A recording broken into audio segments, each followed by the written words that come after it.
let's just not compromise our values, build a reputation, and then cash in on that over a long 40-year window. It's like, dude, why not do something that both makes you feel good and gives you the highest probability of long-term success? It's totally a no-brainer if you just have the vision to see it and commit to it. So very excited for the podcast today. We have Jason Jarvis. Welcome, Jason. Hey, how's it going, man?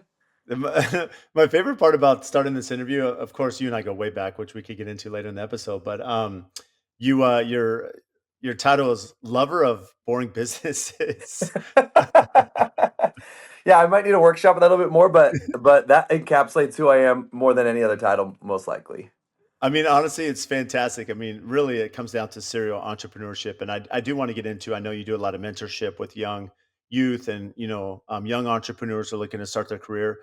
Um, since I've known you, Jason, I mean, you've had a ton of energy. I've known you since. I mean, I want to say since you're like 21. I think Yeah. it's been a long time. I mean, maybe I'm dating myself a little bit, but what is a serial entrepreneur? I mean, what made you? Is that natural to you?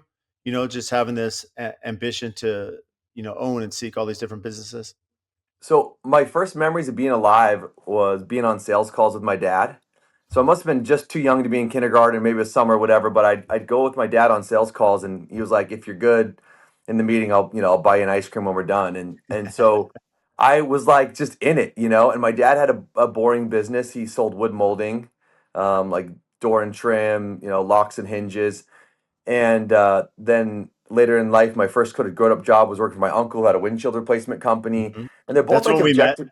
Yeah, that's Yeah. where we met. Yeah. And so there's these boring businesses, but my dad loved it. He loved the people of it. He loved the competition of it. He loved the creativity of it. He loved building.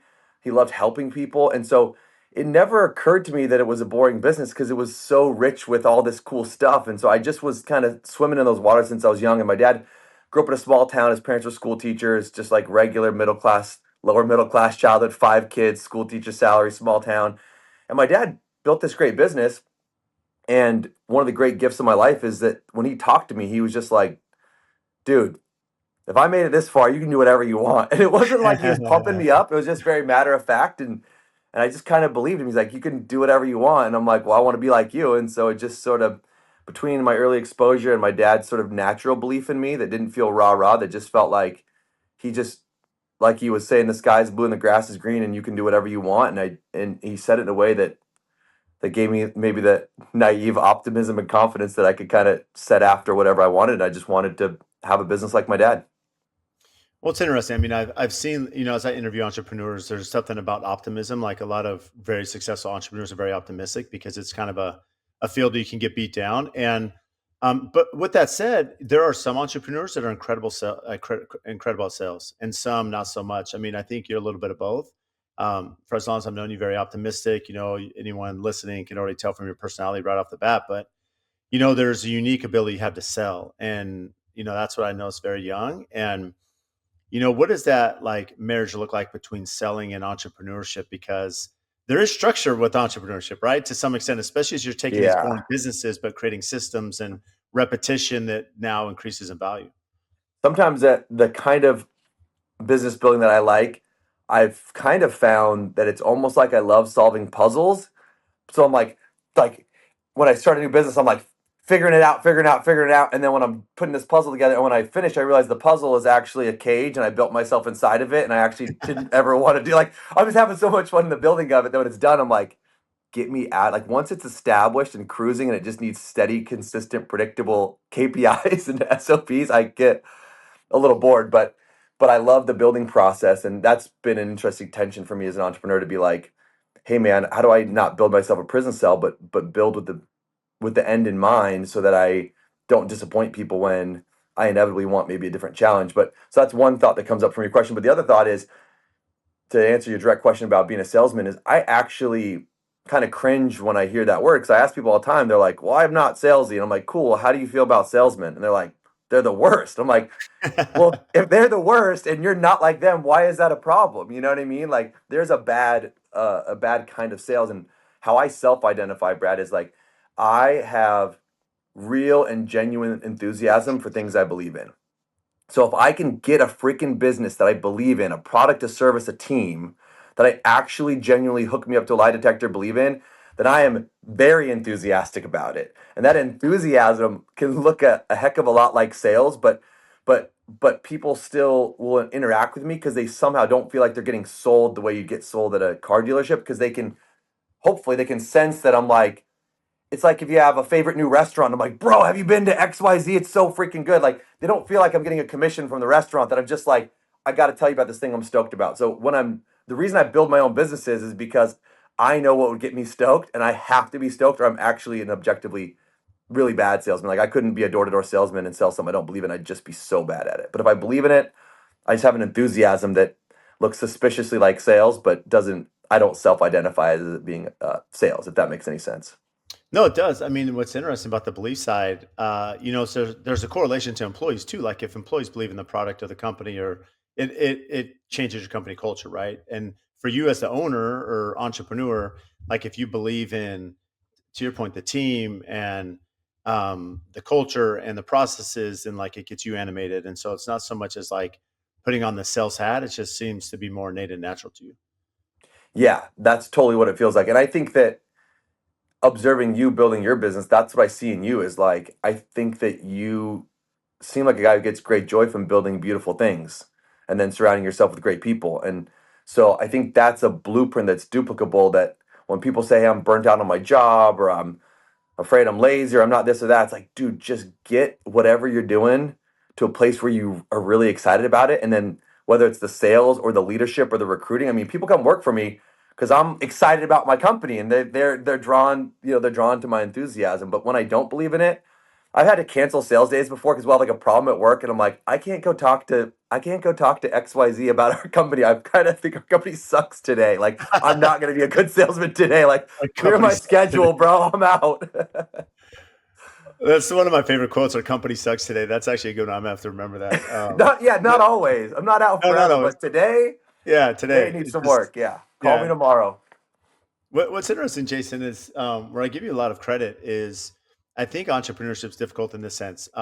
Many people struggle with when's the right time to hire, who do I hire, how do I find the right talent, right? And there's this excitement, but what you mentioned is you have multiple businesses, so you've kind of maybe there's a secret sauce, maybe there's your personality. You mentioned that you can get something up and running and then let that run with the people.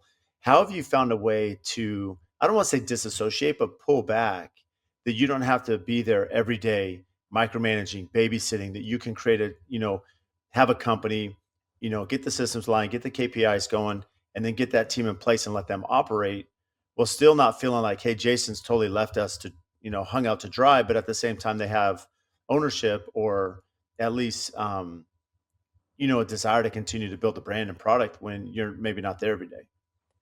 Yeah, that was, like most wisdom I have in my life came from just screwing it up a bunch of times. And I think in my first business, my message was, I love you guys. We're all going to die in each other's arms. I love you guys. We're all going to die in each other's arms, you know? And then after a couple years, I'm like, I am bored out of my freaking mind. But I've told them that the way they can tell that I care about them in the business is that I'm here and that we're in the trenches together. And Stephen Covey says it's not my job, but I'm not above it. Like I'm gonna be here. We're gonna get after it. We're gonna do this together.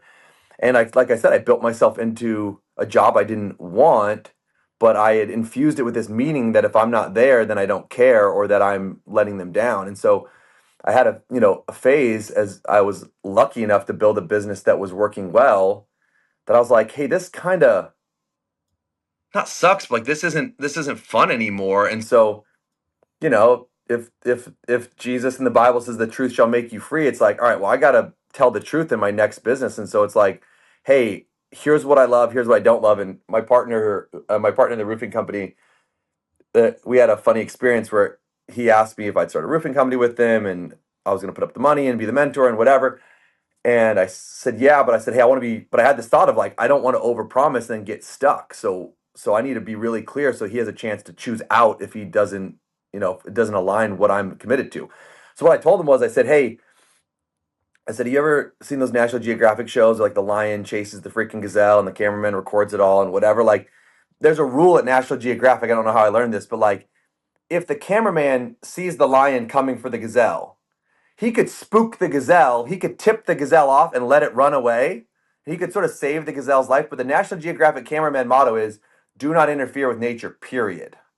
And so I told my partner, I said, I will watch you die before I get out from behind this camera. I will let a lion rip your head off in front of your babies before I step out from behind the camera and take a job on the org chart of this company. I will Hmm. sit on top and I will help and I will consult. Here's what I am committed to, and I would rather watch you. I'd rather watch this company get eaten by a lion than come down into the org chart and say, I'll be the new salesman, I'll be the new general manager. So I'm rigorously committed to telling you the truth, and I'm not gonna come into the org chart. And if that's a deal breaker, that's a deal breaker. But dude, I can help you build something awesome. And so I had to just learn and then be brave enough to tell the truth. And I'm sure I've lost opportunities because of that. But I think I'm doing a better job of getting myself in the right opportunities by having the courage to just say, here's what you can count on me for, and here's what you just can't count on me for. And it's You know, been so it's much so helpful for my own personal happiness in my own life because now now I don't feel this false pressure that I created. I don't make a bunch of promises and then resent people when they ask me to keep them. You know what I mean? it's wild to me because that empowerment side. I mean, it's very difficult for a lot of managers, especially owners of companies. Right? It's one thing when you're, I don't want to say middle management, but even senior management, where they're like, hey, okay, I can empower the people under me. I can create teams. They can be efficient. I can kind of let them. I For me, that's applicable. I have superintendents that are out in the field run these projects, and there's a little bit of faith, right, that this super is going to be able to communicate with the client and the trades and keep within budget and hit the schedules, and they're kind of on an island, right? And there's this fine balance where I have to be careful not to step in so that the owner ends up just speaking to me and kind of oversteps, right? The super that's there, or the trade starts speaking to me. And so it's really important that they kind of have that autonomy out in the field. It's really tough to create that balance. And what's hard is why most owners struggle with that, in my opinion, is to your point, is maybe there's costs involved, maybe there's money involved, maybe there's opportunity that the company could fail, maybe there's some big holes or gaps that can be created. And for you to kind of give the analogy of National Geographic, like, hey, I'm going to sit there and let that line eat you, I I'll mean, freaking watch it you takes, die, yeah, bro. yeah, to watch you die. I mean, there's a lot of confidence you have in your people, but also in yourself to be able to allow them to just learn through experience. I have this entrepreneurship group where I teach, recent college grad age kids. I bring in guest speakers and we just talk about entrepreneurship. And the best advice I got from one of my peers who came and brought his son was like, bro, you're speaking from your current place. You need to speak from the beginning of the journey. Remember what it was like in the beginning. So I feel that advice coming back to me now and say the reason I said that to him, that I'll watch you die, is because I had this other business that I built with my own freaking blood, sweat, and tears, where I was not just on the org chart, I was every single freaking position on the entire org chart. And I built that to where it could provide me a baseline level of income that I could have the luxury of telling my new partner, I'll watch you die, like rather than step in, because I had a baseline level of income to provide for my family. And so, I always told my mentor, like, hey, I don't care about money. And he's like, that's not true. And I'm like, no, I really don't care about money. And we kept wrestling back and forth. And what I realized was I don't care about more money than X. Like as long as I'm Mhm. making X or more, that incremental dollar doesn't have a big grab on me. But if I started making less than X, you better believe I freaking care about money, and you better believe that I'm coming out from behind the camera. If I'm starving to death, like I'm coming out from behind the camera and I'm gonna get back after it. So I do think that like I have the luxury to sort of allow things to live or die or survive on their own because of this other thing that I built with my blood, sweat, and tears that provides me a baseline level of income that now gives me the freedom to be a little more picky, if that makes sense. But it's not great advice to someone who's starting out. It's like, no, you freaking go out and you swing the hammer and you talk to the clients and you do the AR and you do the AP and you do whatever it freaking takes. Because to go from nothing to something is just a grind, and you just got to commit to it, or you're never going to get anywhere. So I wouldn't want to I wouldn't want to mislead the audience that like you're going to build a great life on what could sound like total delusional entitlement, but it's because I've built something that can provide for me that I can now have the luxury of being a little more boundaried. No, where I can appreciate this, Jason, I've found that very successful people is they understand how to empower others and let them really. I think a lot of times we create as you close this statement, you talked about, um, I'm creating these maybe boundaries, or like you said earlier, I felt like I was in a cage. The thing is, sometimes with like employees and hiring, we create these ceilings for them, right? That they can't expand past that. And, really good leaders, really good entrepreneurs are able to see something in their people that maybe they don't see, or allow them different leadership opportunities that they may not even think that they're capable of doing. but they're not going to know unless they have that opportunity to do so. And we're I think the core value of this, Jason, is you mentioned. Yeah, I love the money example because yes, there is a limit to where you have to survive, but at the same time, like you're not chasing money, right? You're chasing, you love building, you love seeing people succeed, you love the enterprise of it, and the passion that we feel from you doing that is allowed. The money will come, right? The money will come as long as you allow others to perform and find success. And it's really an attribute to you at such a young age to have seen that and be able to apply it, through all your different businesses.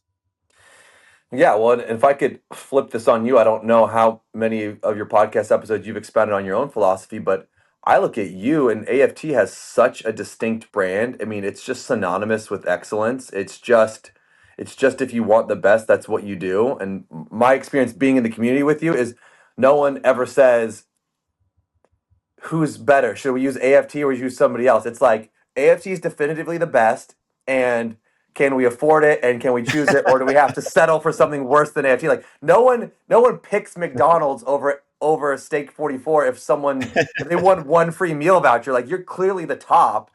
I'm so curious how, as you get bigger, when you have a team, do you find people that align with your values or do you create people that align with your values? You know what I mean? Like, do you have a super rigorous hiring process where you know what you're screening for to fit the AFT culture? Or do you feel like the power of your culture is like, let's bring on somebody who's just competent and has a baseline level of integrity and we'll infuse them with our core values. You know what I mean? Like, these people, are you making these people or are you finding these people? What are you doing, man? Tell me how to be better at my job. No, I don't think there's much I can tell you to be better, Jason. That's why I have you on to mentor me. But what I will say is one thing, probably like you. I mean, you kind of learn through mistakes, right? And one thing I realize is I'm really bad at hiring. Like I honestly am. Like if I'm in charge of hiring, and where I'm going with that is Spencer and my team. They've done all the hiring the last 3 years. I was speaking at a conference a year ago in Minnesota, and they were laughing. I was literally speaking on stage, and I get a text like in between the break, and they said, "We just hired so and so. Welcome them to the team." And I told them, I said, "Apparently, we were hiring someone. I didn't even know we were hiring." And everyone's laughing because they're like, "Aren't you the owner of the company?" And where I'm getting at is that what I realized is probably like you in a way is that when I feel what's unique to our culture is we have people that really believe in the product. Okay. And what I mean by the product is not just what AFT is executing from a build standpoint, but they're really believing in the customer experience, right? The keeping the job site clean. That owner experience, the communication with the client, right? These pain points that clients are dealing with. I mean, these are something that I'm really passionate about. And so when we're hiring, our team, they kind of, it's not super rigorous, but they do go through a different, they're interviewing with the employees themselves. And really what we're looking for is, yes, because of the projects we do, they have to have experience. But more Yeah, there's a skill importantly, set. there's a skill set, but more importantly, we're looking at fit. We're looking at their personality, how they communicate, how will they integrate. And I feel like today, and probably like you go through these bumps in the road where they're very talented people, but they're probably not the best culture fit to the company. And we've had, like anyone, whether you have to let some of them go, whether some go on their own because they realize they're not a fit, or maybe they're pursuing a different opportunity. But I can say today in 2025, I was just meeting with my team this morning before coming on with you, Jason, and all of them are like, it's different right now with AFT. Like the culture's different. Everyone, and when you get that synergy, everyone kind of pushes each other, to be better, to come up with different ways to be more efficient. And I don't know, it's just I feel very lucky that I was able to step away and realize that this is not my strong suit in going through resumes and hiring people, and allow that to Yeah. the people that are much better than I am. I actually I've noticed a pattern with that for me and other people is like I think to be entrepreneurial you have to have a sense of optimism and of seeing something more than what's currently there, or else why would you step in and create something new unless you thought you could create, see something better than what currently exists. So I go into an interview and I'm like, here's this beautiful child of God who could become the president of the United States of America. And I'm like, I'm so bad at screening for fit because I just have this Right. boundless optimism that everyone's infinitely capable. It's like, get me out of the interview room, dude. I'm not built for that. It's funny you say that because I think we align that way is that I just maybe I just see people and I'm like, I just have the utmost like optimism that they're going to be incredible, or, maybe part of this is you and I, maybe there's a fixed mentality that, hey, maybe they've had a bad run or, we can Yeah. cure them or what. The I power mean, of I my think, incredible leadership is going to change everything. That's, I think, yeah. I don't articulate that out loud, but I must believe that the way I act sometimes. I might have a little too much belief in my own leadership capabilities. I can say that the one of the sickest brags I could say about anything I've done in my career is that we took an inventory a couple years ago. We had like 23 people on our restoration team, which is one of my companies, Mhm. and we said, where do these people come from? Because we were trying to figure out how do we hire. And 21 of the 23 people on our team had come through the power of our reputation. They were referred or were drawn in. And I think that's been my biggest solution is like we had a mission statement to leave everybody we interact with grateful we met us. And so everyone Mhm. sucks up to the client because the client's paying the bills, but it's like, you know this because you're general contractor. Like, are you your framer's favorite GC to work for? Are you your electrician's favorite GC to work for? If you're not, why not? Like you Mhm. have a supplier. Like, is your supplier stoked to take your phone call or are you always beating them up on price? Like I had this sort of ambitious goal to leave everybody we interact with gratefully met us and to be sort of everyone's favorite, you know? And so, and it's not because I'm Mother Teresa, and it's not because I'm the nicest person in the world. It's because I saw value in just serving people and being kind and just watching the good karma come back. So it's like you're nice to your supplier, and your supplier knows all your competitors. And then if you're your supplier's favorite guy, then when he's talking shop with a great superintendent, the superintendent says, "Dude, my boss is gonna freaking retire, dude. I'm gonna have to find a new place to work." The guy's like, bro, you know who I like? You know what I mean? And all of a sudden, it's like everybody on our entire team was referred by us. Like I had a vendor who I was nice to. I mean, the way I met my business partner is 15 years ago. This sales guy comes in and calls on my account and just is terrible. And I was like, I'm like, he's like sweating and stumbling, and I'm like, how you doing, dog? And he's like, oh, good. I'm like, and I go, this is a tough gig, huh? He's like, yeah, and like he like still didn't know like what the move. I'm like, bro, are you like? I said, I do what you do. I built my business by, like some people come up the opposite side. I came up the marketing side. Like I've been in your shoes. Isn't it freaking brutal? And he finally realized I was just empathizing with him, and he's like, his shoulders slump. He like lets out a sigh. He's like, oh, it's so hard. I have no idea what I'm doing. So I go, dude, why don't you? I said, would it be helpful? I'm your target customer. Would it be helpful if I told you what would work for me? Like what you could do that would actually work for me? Like, could I help you? He's like, oh, it'd be so helpful. And so I help him, and he goes back and tells his boss, who owns a restoration supply company at the time, and says, "Dude, this guy totally helped me today." And says, "Well, what did he tell you?" And he relays the advice I gave him, and the guy goes, "That's pretty good advice." And who is this guy, anyways? And that guy and I ended up getting lunch, and little did he know, I knew he owned the company, and I knew I wanted him to be my mentor. And I might have, again, I'm not Mother Teresa. I might have strategically been nice to this terrible sales rep in order to get access to his boss.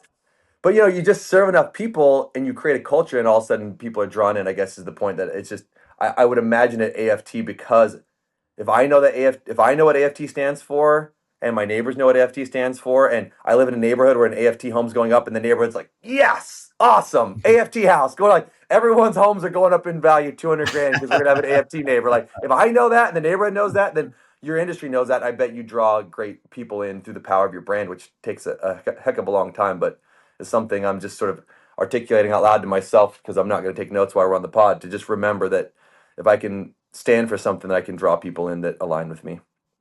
Well, one thing I'll say, and my tune has changed on this, and I think there is still balance, but I mean, this is probably 2018. We were doing our first spec home, and it was actually in Gilbert. I mean, not too far. I mean, you know the area very well.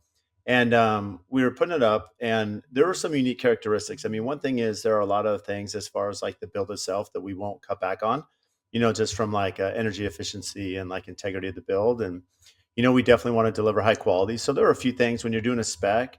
I think traditionally you're going to put like the cheapest stuff in.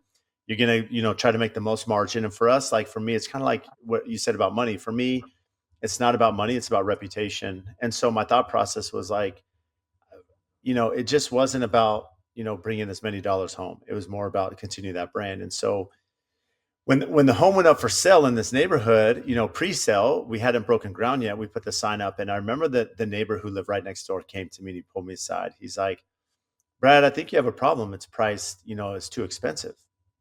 And everyone knows you as being too expensive. And I remember thinking it was that kind of that tipping point in my career.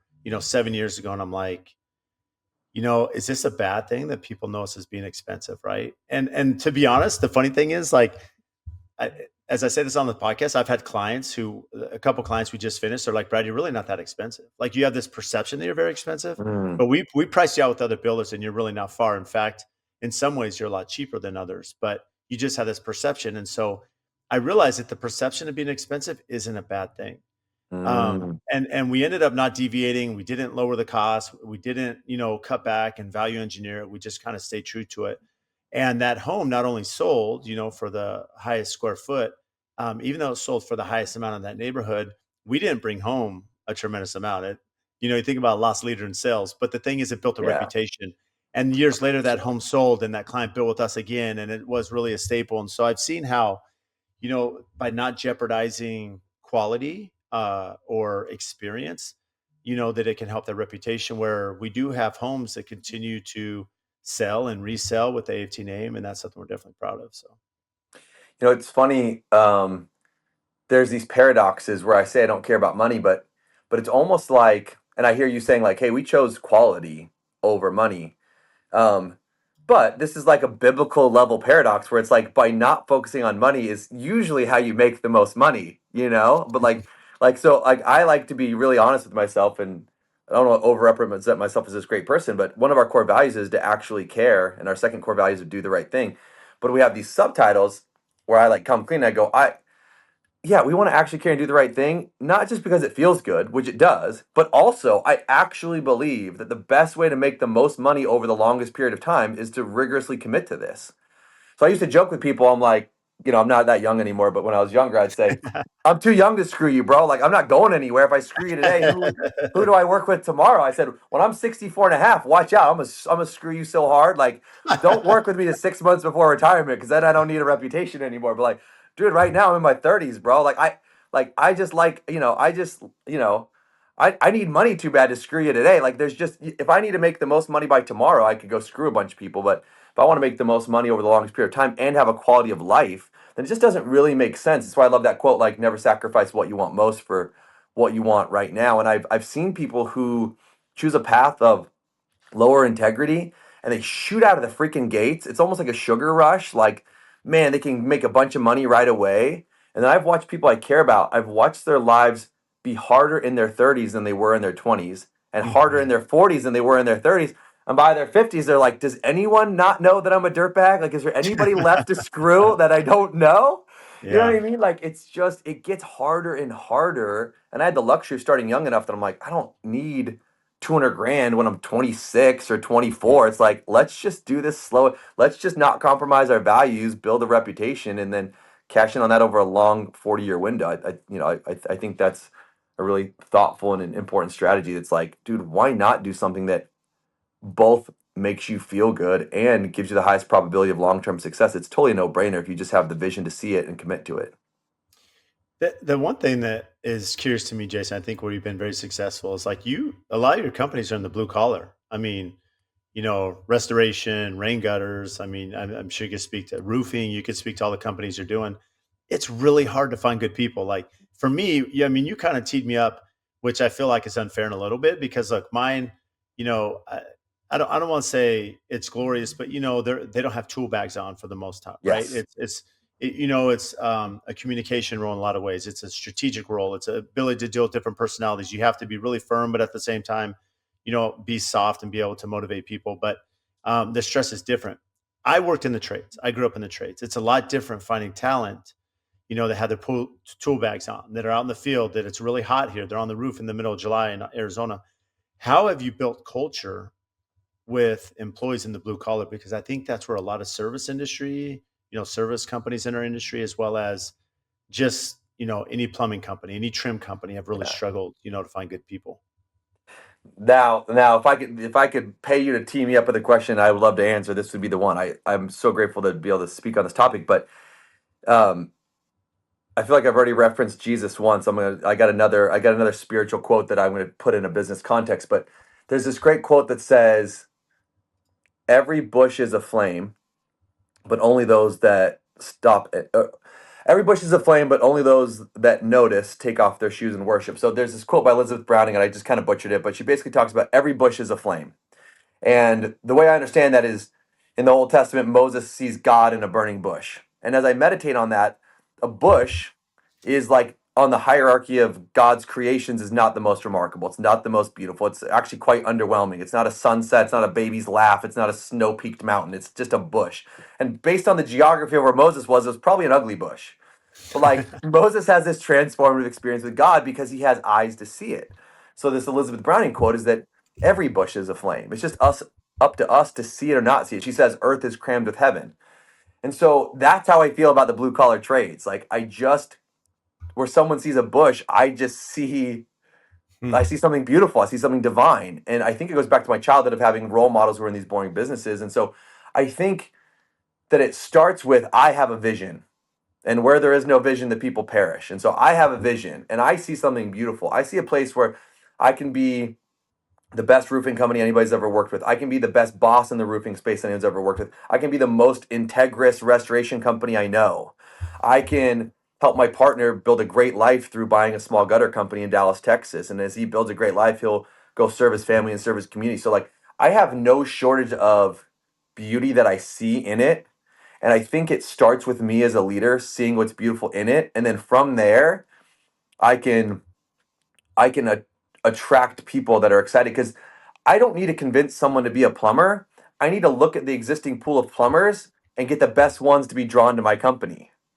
Like like I also like to talk to young people and try to convince them to become plumbers instead of dentists, but that's like a Yeah, separate rant. I'm like I'm trying to rid the world of lawyers and which we dentists need to.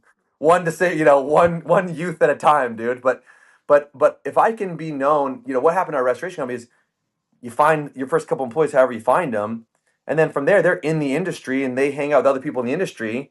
They go grab beers and they complain about their bosses, and maybe my guy doesn't complain about me. You know what I mean? Maybe he goes, my boss doesn't like that. He's pretty cool. And after a Yeah. while they're just kind of like, we have a bullpen of people that if we're hiring would like to come work for us. We don't really have to beg people to come work for us because we're seen as a place that, listen, if you want to be a firefighter and I'm a roofer, then I can't, I probably can't get you. But if you're in roofing, then like you probably want to do roofing for us. Like that's my goal anyways. Like that's at least the plan. And it starts with me not thinking I'm in the roofing business. I think I'm in the people business. I think I'm in the psychology business. I think I'm in the hospitality business. You know what I mean? Like I'm hosting my employees around their workspace. Like we're trying to give them a good experience. Like I'm trying to make sure that everybody in the food chain is grateful they met me. Like I don't suck up to the customer and yell at my employee, dude. Like I treat like if I can make $1 off a customer, I can make $100 off a good employee. So why am I treating the customer great and treating my employees like crap? Why would I buy Brad Leavitt golf, but I wouldn't buy golf for an employee, or I don't make the time to go do that? It doesn't make any sense. There's actually so much value in an employee. Like maybe it's my sales orientation, but like I view everything as a sales interaction because it's like if this goes well, I can make money. Like that's like that's how you would basically formulate sales. So it's like all these interactions with my team is like if I can take care of them, they'll take care of me back. And I just have no problem finding the beauty in what other people see as mundane. You know what I mean? And because Brad Leavitt is actually really talented, if I decide I can only fall in love with things that are cool, like building gigantic, beautiful homes that are like best in class, then I've got to be better than Brad Leavitt, and that's a hard task. Yeah. And so the joke I say is like I probably can't win Miss America, but I could be the prettiest girl in prison. So like where I bring my talent is going to affect my outcome. You know what I mean? So like, let's like, I can't. That's why didn't try to be a day trader. Like, I can't outsmart some Russian quant or some kid whose parents freaking made him study with a math tutor 30 hours a week. Like, I can't hang there. So like, I can hang in the trades. Like, I love the trades. I think there's incredible people in the trades. I don't want to be condescending towards the trades. I love the trades, but a man of average talent is going to have a better crack at a framing company than at clawing his way to the top of Goldman Sachs, and that's no problem for me. The only problem is, if you're single and you go to a bar and someone says they work at Goldman and someone else says they have a framing company, like you're gonna have a tough time bringing the girl home. But like, I'm not worried about that. So like, if I can just murder my ego enough to just worry about what builds me a beautiful life, then dude, I can just have this real enthusiasm for the trades and for these boring businesses, and from there, from a place of natural enthusiasm, I feel like the rest just kind of snaps into place. Well, in fairness, one of the framers I know drives a Maserati, so it's like Yeah, yeah, dude. Private they're equity's living. caught up to us, dude. They're all trying to buy all the HVAC companies. They're trying to buy all They my are. restoration. They're trying to buy all of a sudden, dude. The world's come back. The world's come back to us. It was like skinny girls were in, and now thick girls are in. It's like whatever. I don't know what the analogy is, but like we were out and now we're in, baby. We're the flavor of the moment. I don't know how long we're gonna last, but AI has scared everyone back into trying to buy up all these blue collar businesses. They talk about it so condescendingly. They're like, you listen to these podcasts and you listen to these private equity guys, these guys with no experience in the trades, and they're like, these idiots are using fax machines. They're basically cavemen. Just buy their business, and we're so freaking smart because I have a freaking master's from Northwestern. And it's like you have no idea what you're talking about. Like, because the whole point is in the trades, what I've learned is if you have integrity and people like you, they'll work with you. One thing I love about the trades is if if Jason Jarvis cheats on his wife, I think half my team quits. And I hope Mhm. they do because I've said come work here because we stand for something, and who we are is our service. It is our product, and we happen to do restoration. We happen to do roofing. So if I'm not, like if you go to buy a car and the car doesn't work, then you don't work for that car company anymore. So like what we stand for is that we have integrity and we're good people, and then we happen to do roofing or restoration or gutters. And so if I was to cheat on my wife, it'd be like if we're selling cars that don't work. Like it would break the fundamental promise. And so we're built on like what I love in what people miss in private equity when they want to come in and roll up XYZ companies is like, dude, it's we're in the community, bro. This isn't about whether we use a fax machine or freaking AI. This is about the fact that like if Brad Leavitt has used us on 10 jobs and on two of them something went wrong and we had his back or we took Mhm. accountability, we screwed up or we covered a mistake when he screwed up or we refined a price up or down in the right way or whatever we did, then like it doesn't matter if I'm using a fax machine or not. I mean, I'm all for like entering the 21st century, but but these businesses are built on real relationships, and it's one of the most beautiful things about them because I'll take all the help I can get to be a good person, and so I love that my business is a forum for me to refine who I am as a man. I always say I'm grateful that the first time I disciplined my child was not the first time I disciplined a person. I'm grateful that the first time I motivated my child was not the first time I motivated a person. I'm grateful that when my kid gets cut from the volleyball team that I have some experience with navigating someone through disappointment. And that all happened in my small business that may not have happened if I'd become an accountant and went to work for KPMG. I'm just like so grateful for what happens if you get into these boring businesses and let it work on who you are. Well, I mean, it speaks to the passion too. I mean, you have such passion for it that it really shows, and so people can be attracted to that. And you mentioned something, Jason, about vision. Very talented leaders have good vision, right? They can direct the company, they can see around corners, they can forecast. They can essentially just lay out the groundwork for what they want the company to be. I mean, you mentioned culture and reputation and everything else. And so, good leaders have vision. Good leaders have a ability to communicate that vision to others. And if you can communicate your vision, not only by having the vision, but you can communicate that, then yes, that's going to be your secret to success to have people buy in. Right. And in the trades, as we well know, um, it's an industry that, yeah, you're going to I grew up in an industry when I grew up years ago where you just got screamed at all the time. You got screamed at by the superintendent, by the general contractor. I got screamed at by my uncles. It was just different. There was no human element, right? And Yeah. in some ways, I appreciate that. Just maybe the thick skin element that but at the same time, it was a different industry where you didn't have as much understanding of vision or marketing or systems or operation. You kind of just show up, and to your point now, there's such a need for skilled labor that a message I know you and I speak about a lot and involved with the younger generation is, I have two nephews right now who are, debating going to college or into the trades. And one of them became a plumber and one of them's in the steel industry. And I'm like, you're picking the best industries. Like I'm telling you, you're going to be incredibly successful because learn your trade for the next 10 years and you'll be 28 and learn it for the next 8 years, and then get mentored on how to run your business, and you're going to have a lot of opportunity at a young age. So much opportunity, and I'm so enthusiastic about what I see in the younger generation. There's been these like doom and gloom studies about boys are getting left behind and colleges are 60% women and 40% men and we got a crisis with the boys. I think there's truth to that part of the story that says maybe some young men are disenfranchised or whatever. But there's this other slice of that because I've talked to a bunch of them to know that it's a movement they're not falling behind. We're falling behind. They're smarter than us. They're looking around going, the hell am I going to go to get a communications degree at ASU for 4 years for? That's the dumbest thing I ever heard. I'm going to go get after it. Like the world's in front of me. I got AI. I got TED Talks. I got YouTube tutorials. I got books. I can read Dale Carnegie and Stephen Covey. I can follow this mentor and that mentor. And I'm going to go get after it. Like I think they're not dumber. I don't think they're too dumb for college. I think they're too smart for college. And they're just like I have optimism around the youth of America, and I think a lot of these young men are coming back to the trades in a way that's really powerful and really exciting. So Jason, to that, something that we touched on in the very beginning, but we haven't spoke to is you give back a lot. You're mentoring a lot of the younger generation. Speak to us about how did this idea start? How often are you doing them? Who's involved? How do the young generation? How do they even? I don't want to say apply, but get involved in what you're doing. So when I was a kid, if you'd played that game of like, if you could have one superpower, what would it be? Would you rather fly or teleport or swim underwater, breathe underwater? Like the superpower I wanted was just to be like, what's this guy's deal? And what's that guy's deal? And what's this third guy's deal? Like I just wanted to know everybody's story from a young age.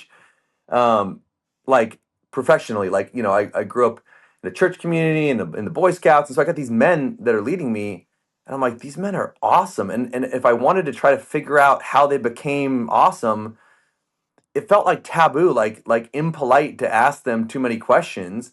And I think they had this like sort of faux humility of like, oh shucks, I'm not up to anything. It's like, yeah, you are. Like, and I'd like to be up to something too. Tell me what the hell is going on. Like, how do I become like this guy, and I couldn't figure out how to crack the code. It's the thing I always wanted. So I just sort of, committed to be the guy that I wanted when I was younger. And so I just said, whatever level of success I attain, it may not be that much, but I'll be the most transparent person I know around it so that I can try to fill in the gaps. I meet these young kids, whether they're 16 or 22, and they're here at 22 and they see someone they love and admire at 50. They see Brad Levitt at whatever age Brad Levitt is, and they see that they're 22 and they're like, what happened in the middle? And all of us have Mhm. these funny circuitous stories where it's like, well, I ended up with this job and then this random thing happened and then this, and so people try to duplicate the process because they don't understand the principle. And so I'm like, I wonder if I can help these kids understand some principles that might help them navigate this dark space in between 22 and 52, because that's what I wanted. I just wanted to be like these men I looked up to, and I just wasn't sure what it even looked like. And so I've had such a great time talking to these young people because they ask such well-intentioned, stupid questions. You know what I mean? Like it's I had 100 kids be like, so this business seems to make a lot of money, so I'm gonna do that. And it's like, that's like being like, I heard this town has a lot of hot girls. It's like every town has hot girls, bro. Like, who are you? Like, if you haven't brushed your teeth in a week, it doesn't. The problem's not what town you're looking for a girlfriend in. It's you, dog. Like, so I'm trying to Mhm. structure up like, what's the way that I can help these kids. I don't want to teach them. I don't want to tell them what to do. I want to help them have a framework for how to think, and then let them process their life through a framework, an intelligent framework of principles that can guide them towards a good outcome. And it's been so fun and so fulfilling. It's been really selfishly super fun. What are some of the topics when they come in, these young college age kids, what is the focus that you're trying to direct them to help them understand that, and where I'm going is for me, um, you know, I've I feel I've learned in a way that entrepreneurs are either born that way, like you, Jason, like you can see it's very natural to you. You kind of grew up where you saw your dad, your uncle, and to you it wasn't intimidating to go be an entrepreneur, right? Whereas I grew up and my dad worked for the same union electrical shop for 35 years, Mm, right? And so whereas his dad, my grandfather, was an entrepreneur, when he retired from the Navy. And so some of us are born that way. Some of us are forced into it. For me, starting AFT, I was forced into it just based on some life circumstances at the time, as I'm sure you well know. And so I was kind of forced into it. But, from a young kid, a lot of them may not have the upbringing you did where you're on sales calls with your dad. How do you get that inner fire passion into them where they can see, and it may not even be the young generation. It could be someone listening to this episode that's like, I'm ready to do it. I'm 40 years old and I still have 30 years of my career. How do you get that, out of people to understand that It's not easy, but if you have the dedication, you can be an entrepreneur and do this on your own. Well, I used to push people into entrepreneurship, and now I push people to get clarity. And I feel like that's Hmm. been a step in my wisdom journey to be like, I felt like my original premise was these kids lack creativity and they're all going to end up being lawyers or dentists. And then they're going to turn 40, cheat on their wives, have a midlife crisis, and life's going to blow up because they hate being a lawyer and they hate being a dentist. So I got to tell them that don't be a dentist, be an entrepreneur, right? So like it's just like one, like one stupid thought for another stupid thought. And what I've realized is I've evolved my current best understanding is to help them uncover what they actually want. Because there's people that want to become a dentist even though they don't want to be a dentist because it's stable and it's safe and it's secure and their father-in-law will approve of it. Now there's other people that want to be entrepreneurs because Alex Hormozy and Grant Cardone say there's two types of people in this world, wusses and entrepreneurs. And like so they're like, well, I don't want to be a wuss. And like so they're like Yeah. there's people getting pushed by the culture. And I think what I've identified is there's so much bad advice in the culture that I'm trying to combat it. And so what I've discovered, the most powerful thing I've done for myself and that I do with other people is I say, if I got a kid one on one, he's 24 and he's starting, they always start at where they are and they try to go, what's the next step? And they're always in the present going one step forward. And I try to pull them out of that and say, let's go to 30 years down the road. Let's set a bullseye there and then let's work our way backward. I have no idea what your next step is. I don't know what the hell you want with your life. And so, if you go well, try to wind your way through a cave, what happens is if there's a destination in that cave, someone makes the destination, they hammer a freaking rope in at the destination and they run the rope back to the entrance of the cave. And then once you've got to the end and run a rope back to the beginning, you just hold on to the rope and the rope will take you where you want to go. And so the activity I do with young people is I have them imagine it's their 50th birthday party and I get really granular. I say, all right, let's imagine it's you're 50. Um, let's imagine you're married and your wife or husband is gonna throw you a birthday party, and at that party she's gonna invite everybody who matters to you, so everyone you care about's there. And then at some point, your significant other says, hey, before we cut the cake, I think we should all go around the room and let's say what Jason means to us. And so the activity is to really think deeply about who's there and what do you hope they say. Hmm. And so there's this really powerful activity where it's like it's really clarifying because I get emotional because the first people I'm gonna have speak at this imaginary party is my children and my wife. Hmm. And so the first thing I learned from this activity is whatever I do, it's not the most important thing right out of the gate. That's what I'm aware of. And then the second thing I noticed when I did this activity is if I'm 50, there was a bunch of 30 somethings there. And they said, hey, I met Jason at a pivotal time in my life and he helped me. Not he's my hero, not he saved my life, not he's the greatest thing that ever happened to me. Just he met me at a pivotal time in my life and he helped. And so doing this 50th birthday activity is how I discovered I want to help young people, Hmm. because it came up. So then it was like first it was my family, second it was serving others, and then third, I asked myself in this activity, how do I hope I feel about myself? What attributes do I hope I have at 50? And the two things that occurred to me like revelation was wisdom and confidence. So I thought, well, great, where does wisdom and confidence come from? And through some thought over time, I realized for myself that wisdom came from trying hard things and failing, and confidence came from trying hard things and succeeding.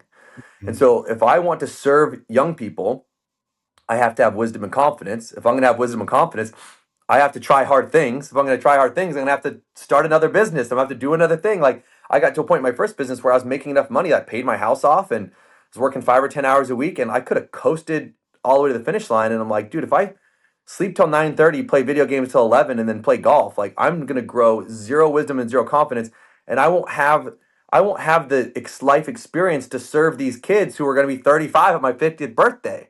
So all of a sudden, when money wasn't a driving force, it was like I got to go do the things that will make me be this person, and I've got to do it in a way that I don't come out from behind the camera, to go rescue this gazelle and get stuck working 50 hours a week. Because the first people that talk are my wife and kids, and they say some things about me that involve me being present in their lives. And it's like, it's like I had this cascade effect of like once I went out into the future at 50 and got super clear, and this activity gets really granular. It's like, where's your party?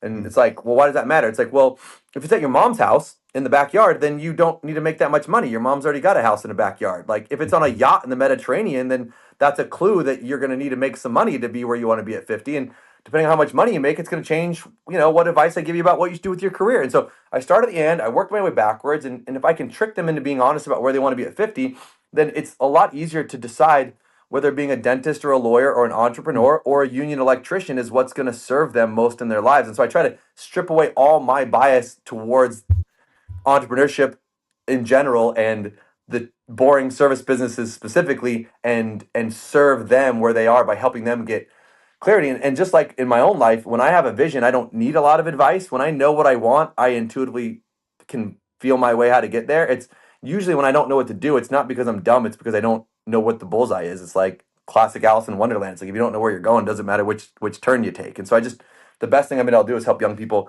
get some clarity about where they might want to go with their lives. I love that. And I love that you mentioned you take out the bias, because I think one thing that's tough is entrepreneurship isn't for everybody. I think in some ways, I'm sure even as passionate as you are about it, Jason, I mean, I'm sure there's some days like you and I where you're just like, do I want to keep doing this? Like, it'd be so much easier if I could go work for someone. And there's a lot of stress, the probably some more hair on my head that would be back if I didn't have to do this myself. But Dude, I got my point, first rental property a couple years ago, and yeah. the first house I ever bought was like 80 grand. We paid it off, and we turned it into a rental when we moved. And so it was $1,500 a month we rented out for, and we'd paid it off. And so it was $1,500 a month, and I could just freaking count on it, Brad. Every friggin' first of the month, I got $1,500. I'm like 30 something years old. It was the first steady income I'd had in my entire life. It was the greatest thing ever. I was like, entrepreneurship is a nightmare. Like, people just get 5 grand every 2 weeks. Like you can count on it. Like it blew like this idea of like a steady paycheck. Like it never occurred to me because I'd always been in sales, commission sales, and then started my own business. There is absolutely, I can attest, man, there is something really beautiful about knowing where your next paycheck's gonna come from. It's totally not for everybody. I didn't mean to cut you off, but it's funny. The older I get, the more I'm like, this is a path, but it's not the path, man. There's a lot of ways to live a beautiful life. Well, that's the point. It's a path, but not the path, and I think that's really important because, for young people to understand that, yeah, this may be a path for me, but at the same time, I went back to speak to the construction management program where I graduated up at BYU, and this was a year ago, and I remember that the way the program is catered is a lot of these students want to become entrepreneurs. A lot of them want to own their construction business. And so there were some hard questions asked, like, "Hey, Brad, what is it like? The flexibility and the time." And I'm like, "Listen, I think a lot of us have this understanding that, yeah, I want to start my own business because then I can do what I want. I have free time." And no, No. when you start your own business, there's no free time. There's no, you're working like you're working. And yes, can you work from out of state? Can you be on the road? Yeah. But there's a lot of times that you're not, hey, I'm on vacation. I'll talk to you in 2 weeks, out of office, like maybe some of our employees can do. And so there has to be this understanding. And I was just speaking to them realistically that, here's what stresses me out. Here's what, pulls me from maybe, some of those events that I want to be involved with my kids. Like, here's some things that are realistic where we're on a vacation and I have to sit back on one of the activities or excursions because, I have a conference call. And it's just perspective because a lot of us maybe have this portrayal of something that we see on social media that's not real life. 100%. And that's kind of what got me working with youth is just like, holy cow, there's a lot of misrepresentation. There's a lot of people posing as mentors that are really salesmen. And that's maybe the nastiest form of sales that I've noticed in the social media age is people pretending like they're giving you advice, but they're selling you. And so they're not and if you're a savvy consumer and you know you're being sold to, then you can sort of show up like you're in a sales interaction. But if you think that Grant Cardone's your mentor, and really he's got to putting you in his funnel, then that's okay. He's allowed to put you in his funnel. But I would want someone I know in my life to know when they're being sold and when they're being mentored. And it's like a good mentor says, hey, this is not always great, man. And there's also a survivor's bias. Like, I think that's what it's called. But like, Jason and Brad survived. We started a business and we survived. And so you show up at BYU and you say, well, I started a business and now my life's great. And it's like, well, guess who they didn't invite to come speak? The other 99 people who started a business failed and went back to having a job again and wish they'd never started a business. You know what I mean? Right. Like, they don't get invited to speak. So like, there's a survivor's bias that we kind of intuitively understand in things like sports, where it's like, I don't look at LeBron James and go, well, I should just do that. That guy makes a ton of money. Like, we understand that, like, of course you want to do that, but like, it takes a lot of, it's very, very, very, very, very, very hard. So hard that I wouldn't even think to try to be in the NBA because I know that it's too hard for me to pull it off. And I've been really fortunate, and so have you, to survive and succeed and advance. Not like I'm not LeBron James, but to be able to see it through and stick with it and survive. But there is a survivor's bias where you only hear from the winners, and so you think everyone wins, and they just don't. It's just freaking really, really hard. Not, I'm 15 years in, and it's harder today than it was 5 years ago because it just there's seasons to it, and it's just a tough season. I'm trying to move my way up a level, and there's a lot of people on my teams who want to work with Jason Jarvis. And if Jason Jarvis isn't there every day because he wants to see if he can start 3 other businesses and have partners that he helps bless, well, those new partners love him, but his old general manager is like, where the hell did my partner in crime go? And it's hard again. It's hard all the freaking time, dude. You better freaking love it because it's hard all the time, and you better enjoy the refinement of character or the challenge. There better be something non-monetary that you love about it, or you better have a comfortability with uncertainty because it's chaos, bro. It's wild. Like for people that need predictable, stable lives, this is not predictable or stable. It's freaking wild, man. It's a roller coaster. And I'm ADD Oh, enough that I need that, but if you don't love that, dude, you're gonna have it. It's gonna be a nightmare. it's brilliant, man. I mean, just survivor bias. I mean, that's completely brilliant. What a great statement. So what do you do for fun? I'm teaching an early morning Bible study class to a bunch of sophomores. That fun's not the exact word for it, but that's a meaningful use of my time. I've been It's a playing beach commitment. volley. I moved to Southern California and playing beach volleyball with some buddies, and that's so much fun. I'm coaching my daughter's volleyball team. That's so much fun. Tinkering on these new businesses has been really fun. And like when I'm off this call today, I have 2 kids that I'm meeting with that I don't really know them, but they found them through whatever. Like my favorite thing in the whole world is like this kid's 23. He's smart and he's thoughtful, and he wants to ask me what he should do with his life. And like for all the things that I have to own when I own a business, I love talking to some kid who's like, here's an hour of advice and may God bless you on your journey. And I don't, I just like to just help someone for an hour and then set them loose really brings me joy. My kids are also in an age where they're old enough to be fun and young enough to still like me, and I'm just really trying to squeeze the juice out of that stage of my life. Like they're 6, 8, and 11, and they're just freaking funny and fun. And in 5 years, they may not want to be my friend anymore, and I hope they will. But I'm gonna just live like they may not want to talk to me in 5 years, and we're just having a ton of fun. That's incredible. I mean, I just can't thank you enough for coming on and having you, Jason, because like you just have, a plethora of experience. You've built some amazing companies, and your energy just shines through. I mean, there's so many things that I was taking notes throughout this episode that I'll apply, and you can never stop learning. And so I appreciate making time for us. So for those Dude, I listening, where came can they find? on. I came on because I'm a fan of you. I'm a fan of your company. Like I'm just here as like this is like when they like pull someone out of the crowd and let them shoot a free throw, dude. Like I'm just Yeah, like right. in the stands cheering for You're out of here. AFD, bro. And like you brought me out of the stands and let me pretend like a make a wish. You let me come run a couple plays on the field with you, dude. I'm just like stoked to be in your world. I admire what you and your team are up to.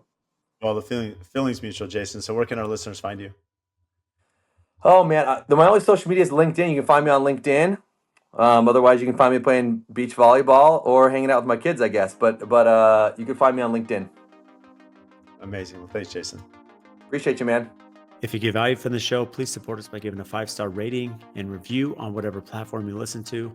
And I also have a favor to ask. We've had some incredible guests that come on and share their wisdom, their knowledge about their business. So if you have friends or family members that could benefit from those episodes, please share it with them, as well as any other business owners that you're networking with that could get value from the podcast or certain episodes. Please share those as well. Again, subscribe, make sure you're following. Any questions that you have, topics. We've had listeners reach out about certain guests that we should have on the show. Again, brad.l@aftconstruction.com. Email me for topics to address, guests that we should have on, and even if you think you'd be a great guest for the show. So again, thank you for all your support, and we'll see you next time.